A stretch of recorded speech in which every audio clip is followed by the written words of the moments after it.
Thank you very much. I call Alex Rowley to be followed by Gordon MacDonald. Alex Rowley. Presiding Officer, I am pleased to speak in this debate today on support for veterans and the Armed Forces community in Scotland. Like others have said, I would want at the outset to acknowledge some of the good work that is taking place in Scotland. I believe that good progress has been made through the Scottish Government, local government and the many services and veterans organisations working together. The document issued by the Scottish Veterans Minister just this week has demonstrated much of that good work. Our veterans and armed forces community serve and have served our country with honour, courage and commitment. And it is right that we take note of this here today and offer the respect and gratitude of this Parliament for the services they have undertaken. It is also right that we remember those who lost their lives serving our country. It should be obvious that veterans and their families are given the support required when it is needed. However, this is not always the case, and particularly for those who have been involved in recent conflicts. It is easy to switch off to the reality of conflict when that conflict is taking place thousands of miles away and poses no immediate threat to you or your family. But the realities of recent conflicts in Iraq and Afghanistan saw 632 British soldiers killed and tens of thousands injured. But even those statistics cannot allow me to begin to imagine the horrific experience of being in armed conflict. And that is why here in Scotland I believe we all have a duty to all who have served in our armed forces, and particularly those who have served in recent conflicts and now need our support.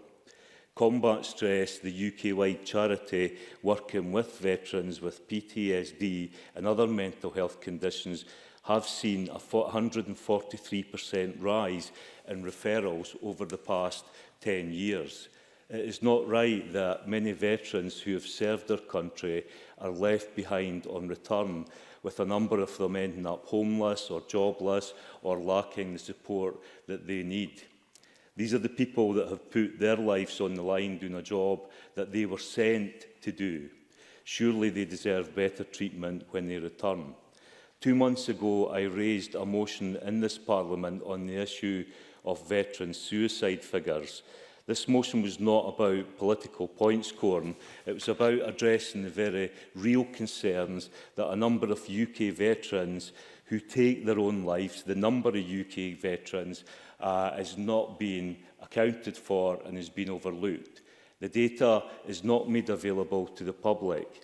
Sharing this information would allow for a better understanding of what is going on and would provide a vital resource to prevent further tragedies.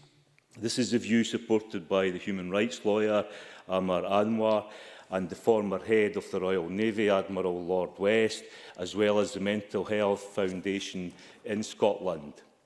Earlier this week, we had the ministerial statement updating the Chamber on the annual report of the Government's mental health strategy.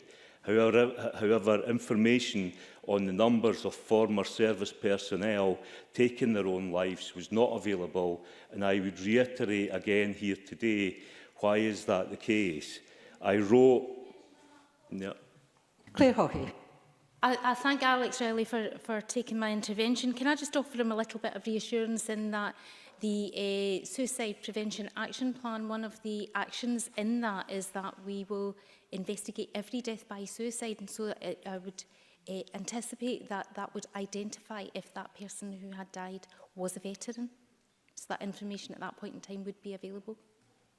Alex Rowley. If that was able to achieve that, then that would certainly be a step in the right direction. And indeed, I wrote to the Minister for Parliamentary Business and Veterans on the 19th of July this year to ask what has been done to address the issue. And he responded, stating that the Scottish Government is exploring how to share data between databases to address this problem. That was back in August, and it may be that he is able to say more about that today. I would like to end by quoting, Presiding Officer, from a lady I met a number of years ago, Rose Gentle, a leading campaigner whose 19-year-old son, Gordon, of the Royal Highland Fusiliers was killed by a roadside bomb in Basra in Iraq 2004. Rose Gentle told the Scotsman newspaper earlier this year, "It is wrong that information on veteran suicides is kept hidden. They should have veteran there beside the list of occupations to let people understand what's happening. The situation for boys leaving the service now is just as bad as it ever was. Basically, it all gets back to what they have seen. And then they have got to come back and live with it, the nightmares, and at the same time trying to get their lives going again. A lot end up homeless and struggling. They are really just depressed and feel like life is not living." And she says it can take 10 or 15 years or more for them to admit to what's happening to them. But we're going to see more of it in the future. And she concludes, it's charities that are mostly helping these boys, not government. Now, I accept the points that Keith Brown made about the need for the UK government to be more involved, and we should unite in putting the pressure on the UK government to show the same initiative that we've seen in Scotland. I have sadly met many families who have lost loved ones in the most recent armed conflicts, and they all speak of the need for better support and services for those who came home. So good progress is being made, but more must be done to ensure that the support is available for veterans when that support is needed.